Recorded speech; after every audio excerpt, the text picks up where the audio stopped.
Olá, meu nome é Jamerson Franco da Silva, eu sou acadêmico de medicina da Universidade Federal de Santa Maria. Eu sou, indígena LGBTQIA+. Durante muito tempo, os próprios, dentro dos povos indígenas também existia um preconceito muito grande de dizer que não existia, indígenas LGBTQIA+, sendo que sempre existimos, sempre resistimos e sempre estivemos presentes em toda a história.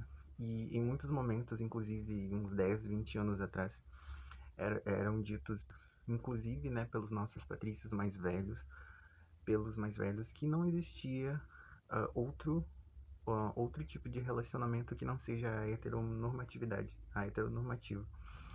E que isso é muito equivocado porque desde sempre os indígenas LGBTQIA+ existiram e existem, E hoje em dia, por conta das tecnologias, por conta de muitos avanços, esse grupo, o grupo dos LGBTQIA+, estão mais se unindo, unindo forças de todos os lugares para que mais pessoas conheçam que existem sim indígenas LGBTQIA+. Estamos sim mostrando nossa força, que estamos nas universidades, estamos nas escolas, estamos Brasil afora, seja na floresta, seja nas aldeias, seja nas comunidades indígenas, seja em qualquer outro lugar, estamos nós indígenas LGBTQIA+. E hoje em dia, por conta disso, por conta das tecnologias e da informação certa, porque antes diziam que nós não existíamos, nós estamos ganhando espaço, inclusive dentro das aldeias, como aconteceu em Dourados em 2019, quando uma indígena kaiowá transexual desfilou, representando os transexuais no desfile de Miss e Mister indígena de Dourados. Houve bastante rejeição, houve bastante crítica, só que porém, teve essa representatividade, esse momento onde teve uma indígena trans, uma indígena que pôde mostrar sua voz, embora quase seu desfile foi impedida. E isso é um dos exemplos de que não existe apenas a heteronormatividade nas aldeias indígenas.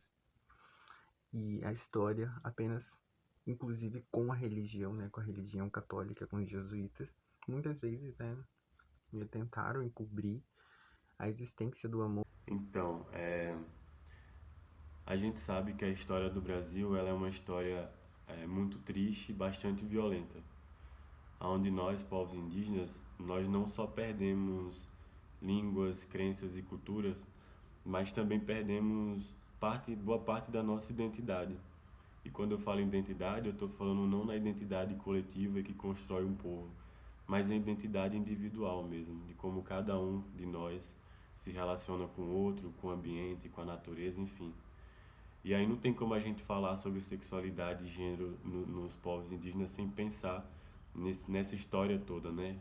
E pensar também no papel da igreja nesse processo todo.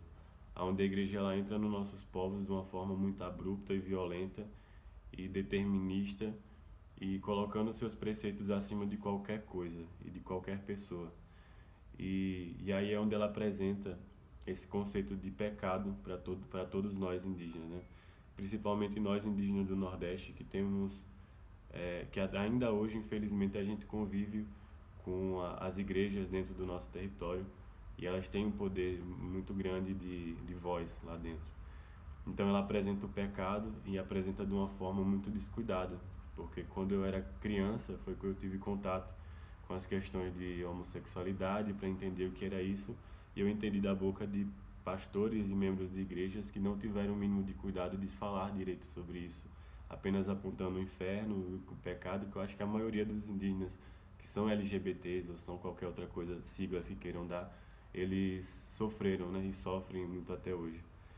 Aí nesse sentido do pecado, do medo da morte, medo do inferno, muitos de nós acabam tentando sair, né, por o próprio medo de rejeição, sair da aldeia, né, o próprio medo de rejeição, o medo de prejudicar a família, de prejudicar quem está ao nosso redor.